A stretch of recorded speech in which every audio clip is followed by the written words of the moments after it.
Y quiero darle la bienvenida a esta hora en el estudio de los desayunos de 24 horas aquí en Guayaquil a Walter Spurrier, economista y analista en ese sentido, analista económico. Muy buenos días, gracias por acompañarnos. Muy buenos días, gracias por invitarme.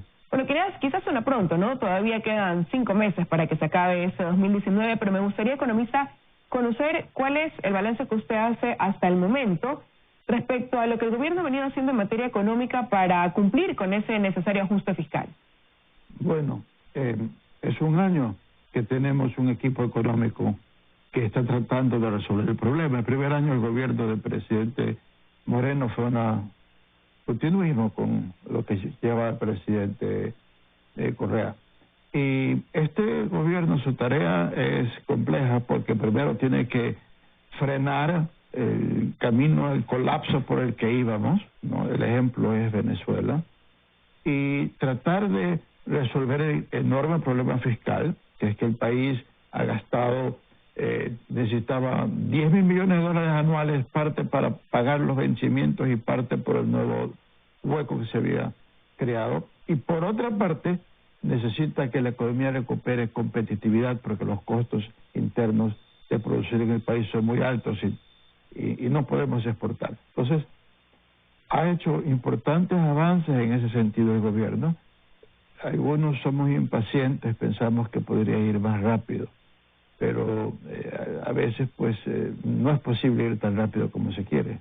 Ahora, evidentemente yo creo claro ver que si el anterior gobierno no hubiera aumentado ese gasto descontrolado, no tendríamos el problema fiscal que tenemos ahora. Pero ¿qué hacer para resolverlo? Usted acaba de mencionar que se han dado pasos importantes, pero ¿qué faltaría o qué más habría que hacer, economista? Bueno, si el gobierno anterior hubiera aumentado el rol de pagos de la administración pública y los gastos de la administración pública en el mismo ritmo en que crecía la inflación y que crecía la economía, no tendríamos problema fiscal. Entonces ha habido un gasto desbocado.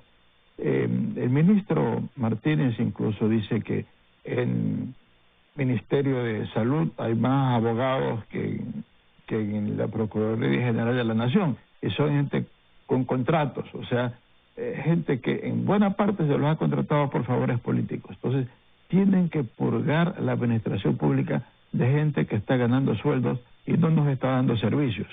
No eliminar maestros, no eliminar enfermeras, no eliminar policías, no la gente que nos da algo, sino la gente que está ganando un sueldo sin aportar. Pero no se estaba haciendo algo de eso ya cuando el gobierno tomó la decisión de suprimir algunas secretarías, de unificar algunos ministerios. Bueno, algo se hizo. Lo que sucede es que uno ve los anuncios de lo que se hace y por otra parte uno ve los resultados en las cifras.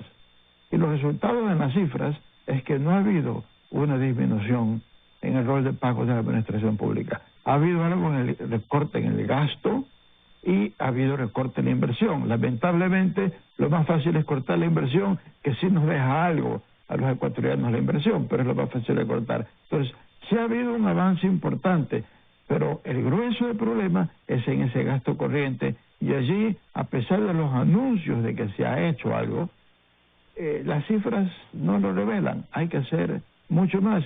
Incluso en la primera revisión del acuerdo con el fondo se acepta que esa reducción en el rol de pagos se va a ver más en el año 2020 de lo que se pensaba que se iba a ver en el 2019.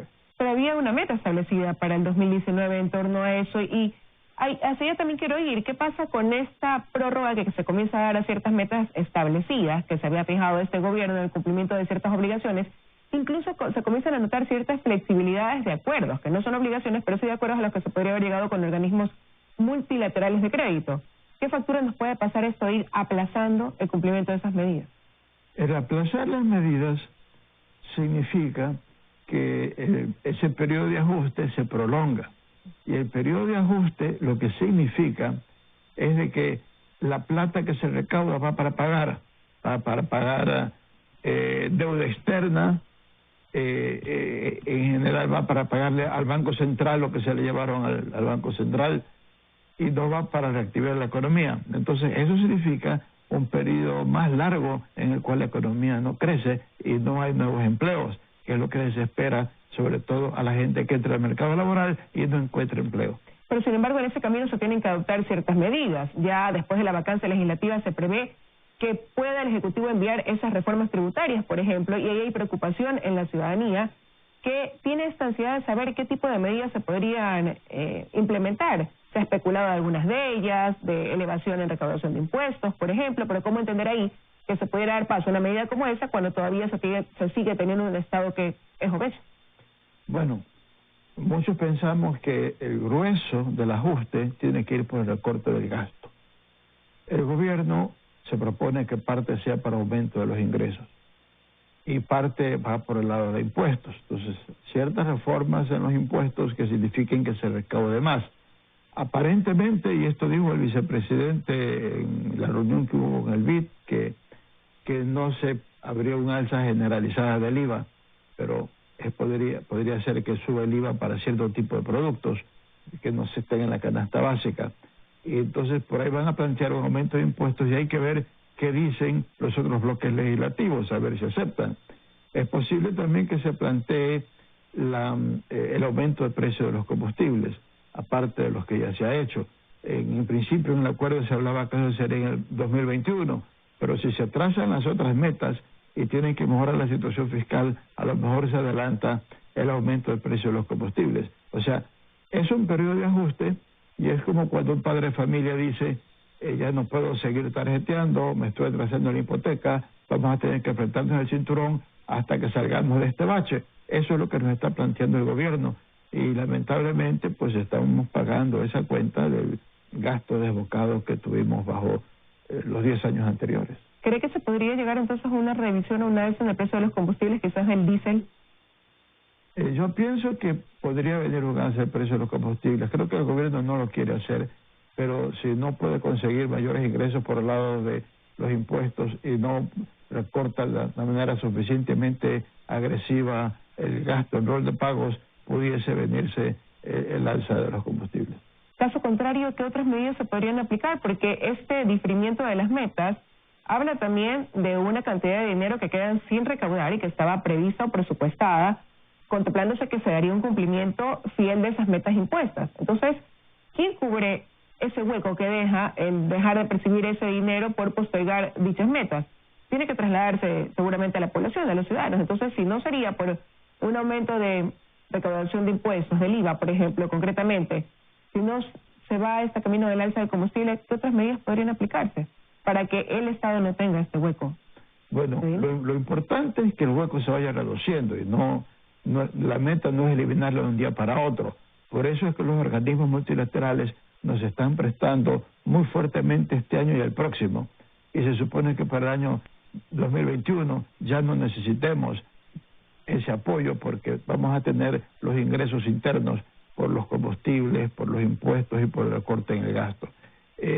Si no logran hacer esas metas y los organismos multilaterales piensan que si fueron demasiado agresivas esas metas, tendrá que haber otro acuerdo para seguir recortando las metas y para poderlos cumplir en un plazo más largo. Lo ideal es que se cumplan en estos 3 años. Pero la otra meta también, que es muy complicada, es que hay que bajar los costos de la economía para que produzcamos más. Porque va a ser la inversión privada la que va a crear empleo. Va a ser la producción privada la que va a traer divisas y que va a hacer que crezca la economía. Y todavía hay muchas tareas pendientes para que se dé ese fenómeno. Ese sector privado necesita, también han dicho ellos, de unas mejoras en las condiciones laborales, de una reforma laboral que también está en suspenso y que podría ser ya tratada después de que regresen de esta vacancia legislativa. Lo que sucede es que la política laboral tiene que estar de acuerdo con las políticas laborales y las normas laborales en otros países. No podemos tener una situación mucho más rígida porque entonces la inversión no se da en nuestro país. Entonces, se está buscando una reforma laboral de lo que se ha dicho, como hay el principio constitucional que no se puede vulnerar las conquistas laborales de los trabajadores. Se está pensando en reglas más flexibles, sobre todo para los nuevos trabajadores, para que las empresas digan, en mis nuevos proyectos voy a tener algo más flexible y voy a poder emplear a más personas. Entonces, esas reformas hay que hacerlas. Y otra cosa es simplificar la administración pública, porque justamente para darle empleo a tanta gente que le han dado por favores políticos, han creado trámites que significan costos a las empresas que las tornan poco competitivas y por lo tanto el país produce menos, exporta menos, se frena a la inversión. Ahora, usted decía lo ideal y lo que se supone es que el gobierno va a llegar a cumplir estas metas que se ha planteado hasta el 2021. Y en su último artículo, usted recordaba que este gobierno está comprometido a mejorar las finanzas en 5 puntos del PIB en 3 años, lo que viene a ser 5.400 millones de dólares. ¿Cómo vamos en ese camino? Hasta ahora no vemos mayor progreso, ¿no? Pues tenemos datos el acuerdo se firma en marzo y muchos de los datos que tenemos llegan a mayo, casi nada llega a junio, llegan a abril, otros datos, entonces no vemos que todavía hay un avance significativo en ello. Pero justamente en ese artículo lo que yo mostraba es que esa cantidad es prácticamente idéntica al aumento excesivo que hubo en el gasto corriente del gobierno. Aceptando un aumento normal, este era excesivo y es esto lo que hay que cortar. Por lo tanto, yo pienso que ahí tienen que ser muy agresivos y a lo mejor lo están siendo, pero los datos que tenemos, que son parciales, que no llegan a junio, no llegan a mayo, todavía no se ve que se haya avanzado en ese recorte. Y usted hacía una comparación ahí con lo que sucedía en el 2006 y establecía ahí la comparación con la fórmula de PIB gasto corriente, si no me equivoco. Exacto. ¿Esa sería la fórmula a la que habría que regresar? Bueno, todo el seguimiento de las metas con el Fondo Monetario son así. Es la relación en función del PIB, porque no se puede decir que se congele el gasto si la economía crece, ¿no? Tiene que ir creciendo el gasto de acuerdo al crecimiento de la economía. Lo que sucede es que durante 10 años lo hizo de una manera excesiva y en mi criterio tienen que dar marcha atrás y regresar a la relación de gasto-PIB que existía en el año 2006. Y ese debe ser el meollo del ajuste fiscal y no tanto del aumento de impuestos. Ahora, conversando aquí con usted, podemos deducir que son muchas las cosas que faltan todavía por hacer. Usted decía al inicio de esta entrevista que el gobierno sí ha dado pasos y que se están haciendo cosas, y eso es lo que habría generado esta confianza de los organismos multilaterales de crédito que regresaron acá al Ecuador después de algunos años, de más de una década de estar ausentes. ¿Qué han visto ellos que se está haciendo de bien para dar este espaldarazo, este respaldo a nuestro gobierno, a nuestro país? Bueno, en primer lugar, no nos convertimos en una segunda Venezuela. Entonces, para los organismos multilaterales eso es sumamente importante. Luego se ha nombrado un gabinete de personas, de profesionales muy competentes. La verdad es que me sorprende la calidad de personas que ha conseguido en el gabinete el presidente Moreno, que están actuando firmemente cada uno en sus campos hacia ese objetivo. Entonces ellos vieron un verdadero deseo de rectificar el camino y de no seguir por un sendero que nos iba a convertir en un segundo problema grave en América Latina. Y es por eso que tenemos ese respaldo tan amplio, porque además lo que presenta el gobierno, los organismos, que es lo que quiere ser el gobierno, los organismos dicen, en esencia estamos de acuerdo, en detalles podemos discutir, esto más de aquí, menos de acá, pero en esencia estamos plenamente de acuerdo con lo que ustedes están haciendo y por eso va el respaldo.